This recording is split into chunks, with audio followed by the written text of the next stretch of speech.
All rise. Veuillez vous lever.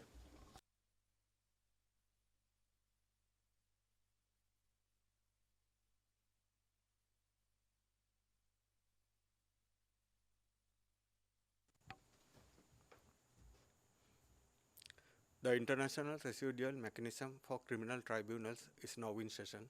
Lorsqu'on du mécanisme international appelé à exercer la fonction résiduelle de tribunaux pénaux actuels. Please be seated.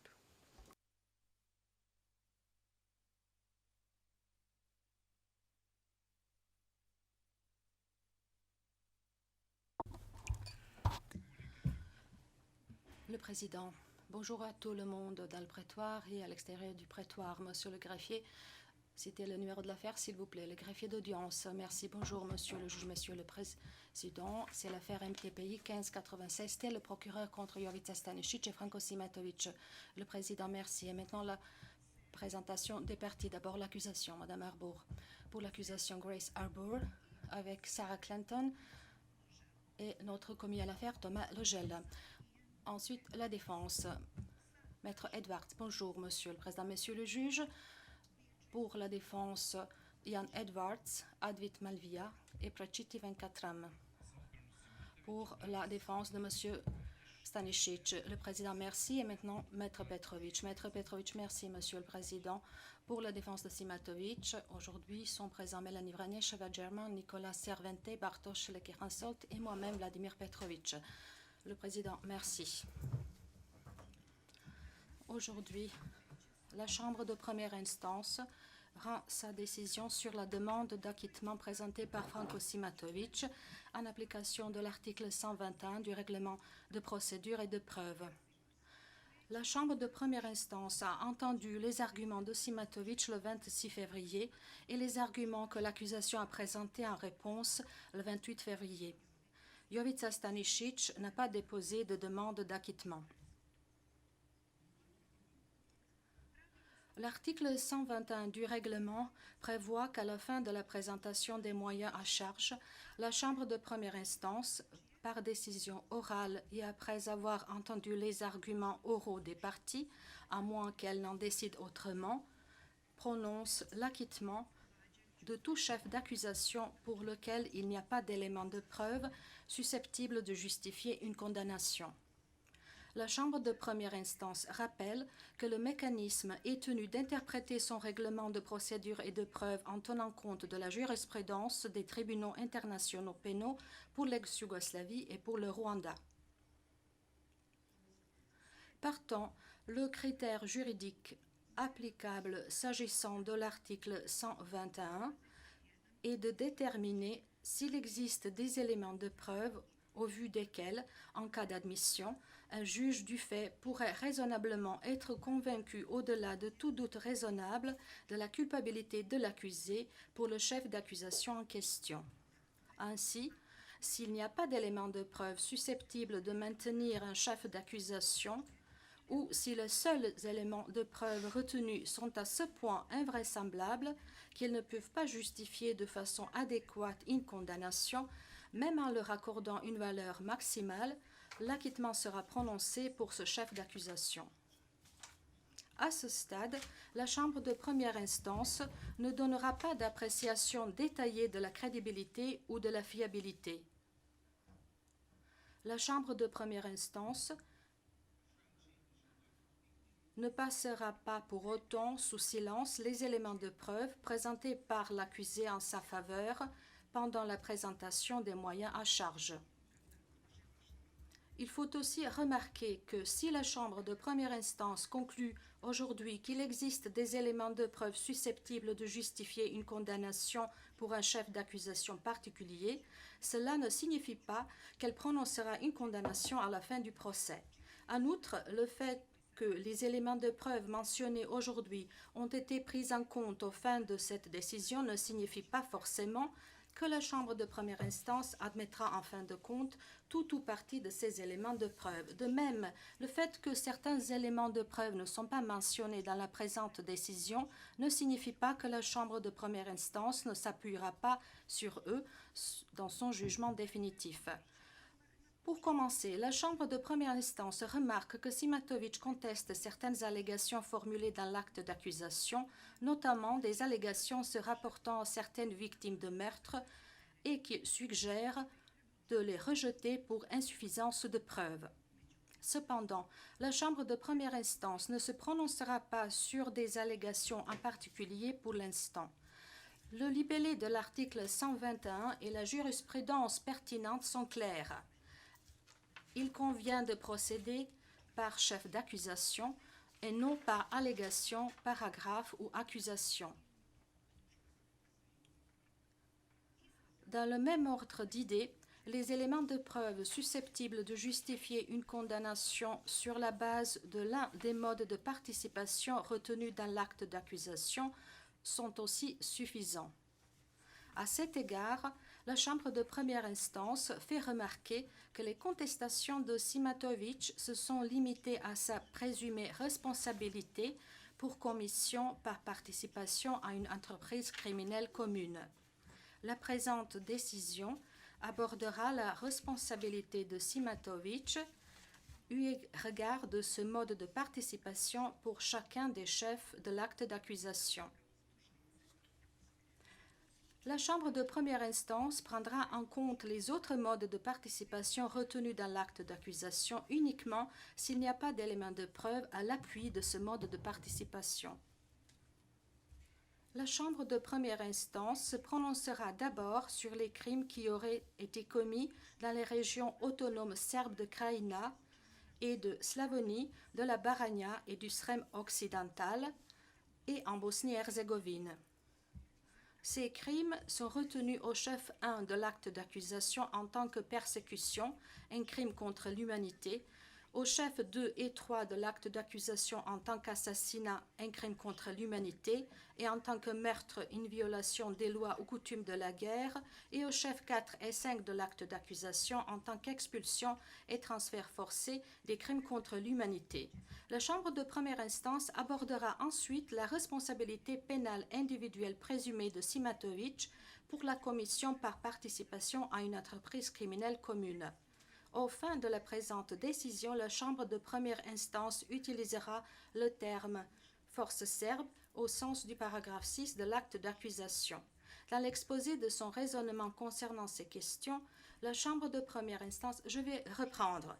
Dans l'exposé de son raisonnement concernant ces questions, la Chambre de première instance n'abordera pas de façon exhaustive l'ensemble des éléments de preuve ou des allégations contenues dans l'acte d'accusation. En revanche, au fin de la présente décision, elle se concentrera sur les éléments de preuve représentatifs et sur les événements qui sous-tendent les chefs de l'acte d'accusation.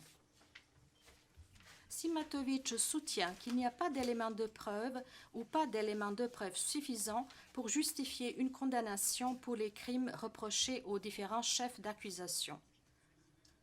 L'accusation n'est pas d'accord. En ce qui concerne la détention et le meurtre de civils dans la région autonome serbe de Krajina le 21 octobre 1991, tel qu'allégué au paragraphe 27 de l'acte d'accusation, Simatovic affirme qu'il n'y a pas d'éléments de preuve tendant à démontrer que ces meurtres ont eu lieu ou que des civils ont été arrêtés en raison de leur appartenance ethnique ou de leur religion. La Chambre de première instance a cependant reçu des éléments de preuve selon lesquels, en octobre 1991, environ 53 civils, pour la plupart des personnes âgées ou des hommes blessés et des femmes non serbes, ont été rassemblés à Hrvatska Dubica par des membres de la militia de Krajina et ont été détenus dans la caserne de pompiers du village. 6 de ces détenus ont été relâchés par la suite. Presque tous étaient serbes ou ont été libérés grâce à un Serbe. Des éléments de preuve montrent que ceux qui étaient restés dans la caserne de pompiers du village ont été amenés dans la matinée du 21 octobre 1991 avec d'autres personnes provenant de villages voisins à un endroit à Bacin où ils ont été exécutés. La Chambre de première instance renvoie ici au témoignage du témoin RFJ 108 et de Tomislav Kozarčanin, ainsi qu'à la pièce à conviction P00862. La Chambre de première instance a également reçu des éléments de preuve montrant que la majorité des civils croates avaient fui leur foyer, certains d'entre eux en raison des actions menées par les forces serbes à la suite de la prise de Hrvatska Kostajnica. La Chambre de première instance renvoie ici au témoignage du témoin RFJ 067 et de Josip Josipovic, ainsi qu'à la pièce à conviction P00 595. La Chambre de première instance va à présent aborder les crimes qui auraient été commis dans la région autonome serbe de Slavonie, de la Baranja et du Srem occidental pendant la période couverte par l'acte d'accusation. À titre d'exemple, Simatovic affirme que les éléments de preuve présentés par l'accusation à l'appui des allégations concernant des arrestations et des meurtres de civils croates, tels qu'allégués au paragraphe 36 de l'acte d'accusation, ne sont pas susceptibles de justifier une condamnation, étant donné qu'ils contiennent un certain nombre d'incohérences. La Chambre de première instance a reçu les témoignages de Luka Šutalo et du témoin RFJ 038, selon lesquels, en septembre 1991, des civils croates ont été arrêtés et détenus au poste de police à Dalj. La Chambre de première instance a également reçu des témoignages et des éléments de preuve documentaires selon lesquels, le 21 septembre 1991, Goran Hadžić et Arkan ont relâché 2 de ces détenus, alors que les autres détenus ont été amenés par Arkan et exécutés. Plus tard, leurs cadavres ont été retrouvés dans le village de Čelije. La Chambre de première instance renvoie ici au témoignage du témoin RFJ 113 à la pièce à conviction P00551 et aux éléments de preuve médico-légaux. D'après le témoignage de Šutalo, tous les habitants d'Erdout ont été expulsés. Au fin de la présente décision, la Chambre de première instance n'estime pas que les contradictions relevées par Simatovic rendent des éléments de preuve si invraisemblables qu'ils ne puissent pas justifier une condamnation. En ce qui concerne la Bosnie-Herzégovine, il est allégué au paragraphe 62 de l'acte d'accusation qu'en avril 1992, environ 20 civils non serbes ont été tués à Zvornik. Simatovic affirme qu'il n'y a pas d'éléments de preuve établissant l'identité des victimes présumées de cet événement. La Chambre de première instance a pourtant entendu le témoignage du témoin RFJ 019, une femme musulmane de Bosnie, qui a affirmé qu'en avril 1992, des hommes d'Arkan avaient tué plusieurs hommes non serbes, y compris le mari et les fils du témoin, qui se cachaient avec elle dans une cave à Zvornik. Le témoin a appris par la suite que d'autres personnes avaient vu les cadavres des hommes amenés hors de la cave. Le témoin et d'autres femmes et enfants ont été par la suite embarqués dans des autocars et conduits en Serbie. La Chambre de première instance a également reçu des éléments de preuve médico-légaux concernant cet événement. La Chambre de première instance renvoie ici au témoignage du témoin RFJ 019 et aux pièces à conviction P01 655 et P02 068. Outre les événements susmentionnés, la Chambre de première instance a reçu de nombreux éléments de preuve et a dressé le constat judiciaire de faits jugés dans d'autres affaires portées devant la TPI grecque, démontrant l'existence d'un conflit armé pendant la période considérée et l'attaque généralisée ou systématique dirigée contre la population civile non serbe pendant la période couverte par l'acte d'accusation.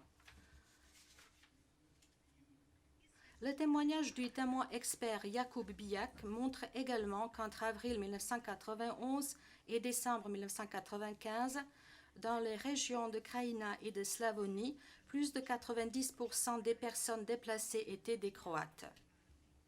Dans son rapport d'expert, Eva Tabo a indiqué qu'entre 1991 et 1997, la population musulmane dans les municipalités de Bijeljina, Bosanski Šamac, Zvornik, Doboj et Sanski Most en Bosnie-Herzégovine avait diminué de plus de 75%. En conséquence, la Chambre de première instance considère qu'il y a des éléments de preuve au vu desquels, en cas d'admission, un juge du fait pourrait raisonnablement être convaincu au-delà de tout doute raisonnable que l'assassinat, un crime contre l'humanité, et le meurtre, une violation des lois ou coutumes de la guerre, retenus au chef 2 et 3 de l'acte d'accusation, ont été commis par les forces serbes dans les régions autonomes serbes de Krajina et de Slavonie, de la Baranja et du Srem occidental, ainsi que dans certaines zones de la Bosnie-Herzégovine. La Chambre de première instance considère en outre qu'il existe des éléments de preuve au vu desquels, en cas d'admission, un juge du fait pourrait raisonnablement être convaincu au-delà de tout doute raisonnable que les persécutions, l'expulsion et les actes inhumains, transferts forcés, des crimes contre l'humanité, retenus au chef 1, 4 et 5 de l'acte d'accusation, ont eu lieu. La Chambre de première instance aborde à présent les éléments de preuve concernant la responsabilité présumée de Simatovic pour les crimes retenus contre lui dans l'acte d'accusation.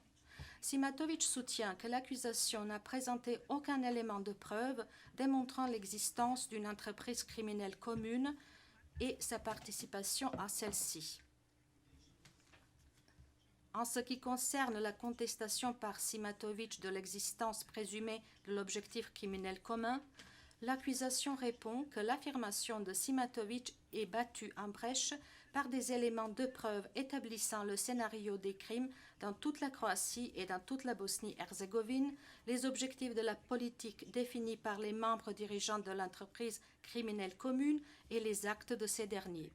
La Chambre de première instance considère que si l'on accordait aux éléments de preuve à charge une valeur maximale, un juge du fait pourrait raisonnablement être convaincu au-delà de tout doute raisonnable de l'existence d'une entreprise criminelle commune dont l'objectif commun était de chasser par la force et à jamais, par la commission de crimes, la majorité des non-serbes de vastes portions du territoire de la Croatie et de la Bosnie-Herzégovine.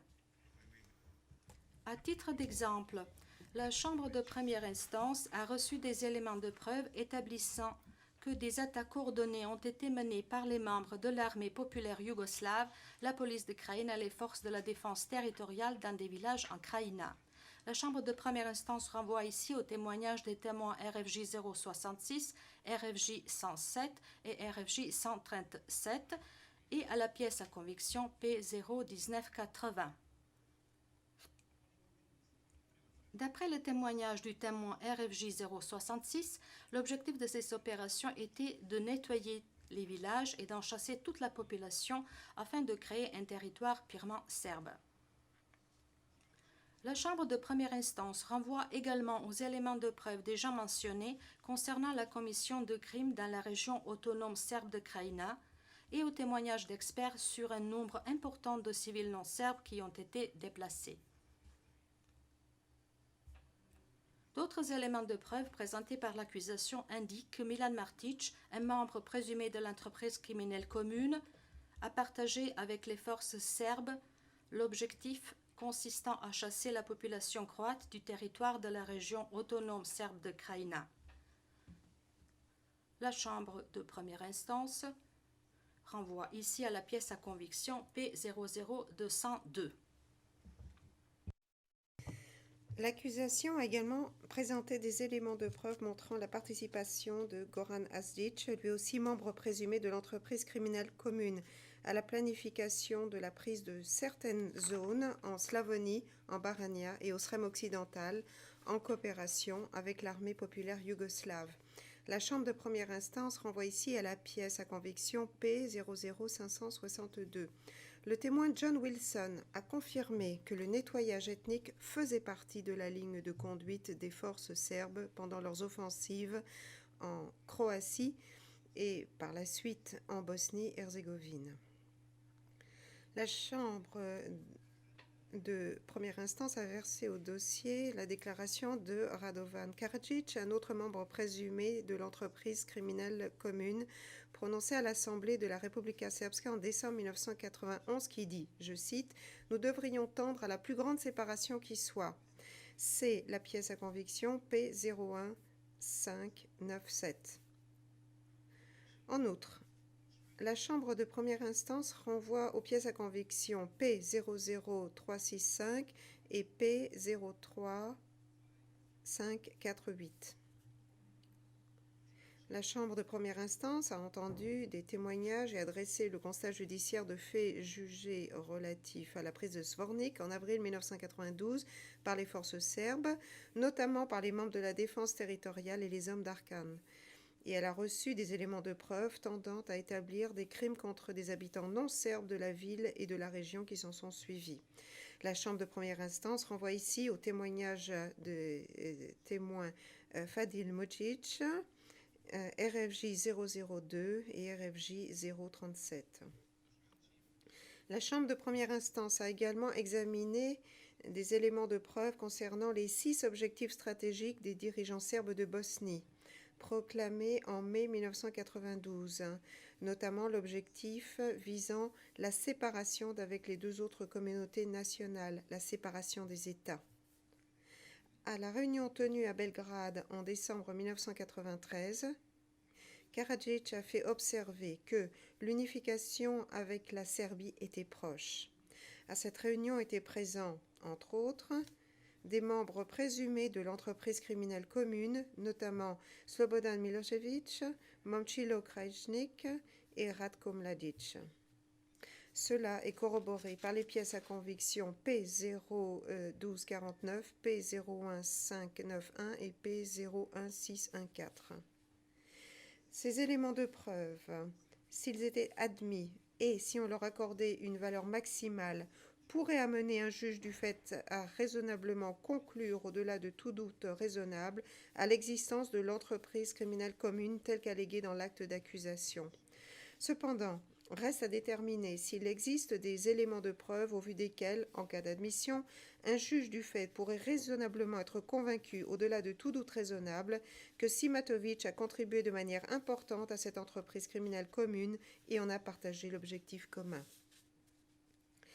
Dans le paragraphe 15 de l'acte d'accusation, il est allégué que Simatovic a participé à l'entreprise criminelle commune en dirigeant et en organisant son financement, l'entraînement, le soutien logistique et en apportant une assistance substantielle aux unités serbes, aux unités spéciales du service de la sûreté de l'État serbe et aux autres forces serbes qui ont participé à la commission des crimes. Au paragraphe 3 de l'acte d'accusation, il est précisément allégué qu'en avril 1991 ou vers le mois d'avril 1991, Simatovic a travaillé à la création d'un centre d'entraînement à Golubic, près de Knin, ainsi que d'autres centres d'entraînement financés par le service de la sûreté de l'État serbe. La Chambre de première instance estime que si l'on accordait une valeur maximale aux éléments de preuve à charge présentés à l'appui de la responsabilité pénale individuelle de Simatovic, il y aurait alors des éléments de preuve susceptibles de justifier une condamnation. En ce qui concerne son appartenance présumée à l'entreprise criminelle commune et à sa contribution à celle-ci, Simatovic soutient qu'il avait une autorité limitée au sein de du service de la sûreté de l'État serbe. Il affirme également qu'il n'y a pas d'éléments de preuve fiables tendant à établir qu'il a apporté son aide ou de toute autre manière participé à la création du centre d'entraînement de Golubic ou à l'approvisionnement en armes ou à la fourniture de tout autre soutien matériel à la région autonome serbe de Krajina. Il affirme en outre que l'accusation n'a présenté aucun élément de preuve tendant à démontrer qu'il partageait l'intention des autres membres de l'entreprise criminelle commune. L'accusation répond que, au contraire, il y a de nombreux éléments de preuve démontrant l'intention et la contribution de Simatovic. La Chambre de première instance a reçu des éléments de preuve sur le rôle que Simatovic aurait joué dans la création du centre d'entraînement de Golubic, près de Knin, en 1991 et sur le soutien financier et logistique qu'il aurait apporté à ce centre. D'après les témoignages de Milan Babic et du témoin RFJ 066, Simatovic était en charge du centre d'entraînement de Golubic et Dragan Vasilkovic également connu sous le nom de capitaine Dragan, a été recruté par le service de la sûreté de l'État serbe pour entraîner les unités au camp de Golubic. La Chambre de première instance renvoie également aux témoignages des témoins RFJ 107 et RFJ 137. La Chambre de première instance a en outre entendu des témoignages selon lesquels les forces serbes entraînées au camp de Golubic, notamment des membres de la police de Matic et des unités du service de la sûreté de l'État serbe, ont participé à des attaques dans toute la région autonome serbe de Krajina. Il existe également des éléments de preuve tendant à démontrer que les attaques portées contre le poste de police à Glina, le village de Lovinac et Plivice ont été menées avec la participation directe de Simatovic. La Chambre de première instance renvoie ici au témoignage de Babic, RFJ 066 et RFJ 137, ainsi qu'aux pièces à conviction P00256, P01980 et P00048. L'accusation a également présenté des éléments de preuve sur le rôle présumé de Simatovic dans l'approvisionnement en armes ou le soutien matériel et financier apporté aux forces serbes, notamment à celles qui se trouvaient dans la région autonome serbe de Krajina. Par exemple, d'après le témoignage du témoin RFJ 066 et de Dejan Anastasijevic, Simatovic a fourni des armes et un soutien financier à Milan Matic et au groupe paramilitaire connu sous le nom des Aigles Blancs, qui opéraient en Slavonie orientale. D'autres éléments de preuve indiquent que Simatovic avait souvent des réunions avec Arkan, un autre membre présumé de l'entreprise criminelle commune, et exerçait un rôle de commandement dans l'opération PAOK. La Chambre de première instance renvoie ici au témoignage de Dejan Anastasijevic et du témoin RFJ 011. Simatovic estime également insuffisants les éléments de preuve tendant à démontrer qu'il a participé à la création d'autres centres d'entraînement en Croatie et en Bosnie-Herzégovine. L'accusation répond que des éléments de preuve montrent clairement que Simatovic a continué de développer le modèle d'entraînement qu'il avait introduit à Golubic en établissant d'autres centres d'entraînement près des frontières avec la Croatie et la Bosnie-Herzégovine, notamment à Lezimir, Korenica, Divic, Doboj, sur le mont Ozren et Vashko, ou par-delà ses frontières. La Chambre de première instance a reçu des éléments de preuve selon lesquels, à la suite de la création du camp à Golubic, Simatovic s'est rendu et a apporté un soutien matériel au centre d'entraînement établi de la même manière et aux mêmes fins dans d'autres zones de la région autonome serbe de Krajina, en Slavonie, dans la Baranja et dans le Srem occidental, ainsi que dans plusieurs municipalités de Bosnie-Herzégovine. La Chambre de première instance fait ici état des éléments de preuve montrant que certains des centres d'entraînement ont été établis par des personnes qui avaient été soit des entraîneurs ou des recrues à Golubic, tels que le capitaine Dragan et Raja Bozovic, qui, d'après certains éléments de preuve, opéraient sous l'autorité générale de Simatovic. Les éléments de preuve montrent également que des personnes entraînées dans les camps qui ont par la suite commis des crimes ou ont participé aux attaques menées dans toute la région. La Chambre de première instance renvoie ici au témoignage de Babic, RFJ 066, RFJ 174, RFJ 004 et RFJ 137, et aux pièces à conviction P00059 et P00257. Simatovic estime également insuffisant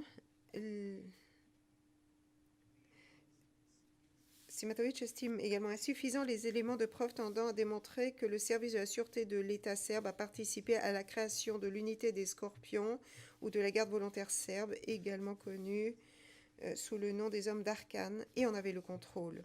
L'accusation répond que cette position ne tient pas compte de l'ensemble des éléments de preuve présentés dans la présente affaire.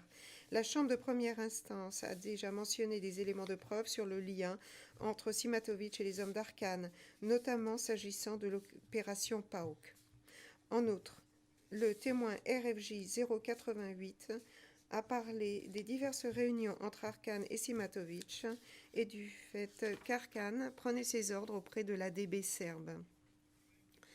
Le rapport d'enquête versé au dossier de l'affaire et commenté par le témoin RFJ 037 détaille également les activités des forces serbes dans plusieurs municipalités de Bosnie-Herzégovine et le lien entre certaines d'entre elles et Simatovic. Enfin, le témoin Goran Stoparic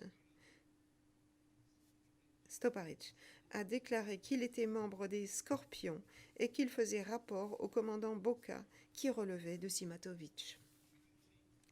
La Chambre de première instance est d'avis que si ces éléments de preuve étaient admis et si on leur accordait une valeur maximale, un juge du fait pourrait raisonnablement être convaincu, au-delà de tout doute raisonnable, que Simatovic partageait l'intention et a apporté une contribution importante à la réalisation de l'objectif criminel commun visant à chasser par la force et à jamais, par la commission de crimes, la majorité des non-serbes de vastes portions du territoire de la Croatie et de Bosnie-Herzégovine. En conséquence, il y a des éléments de preuve susceptibles de justifier une condamnation pour chacun des chefs d'accusation retenus contre Simatovic. La Chambre de première instance rejette donc la demande d'acquittement présentée par Simatovic.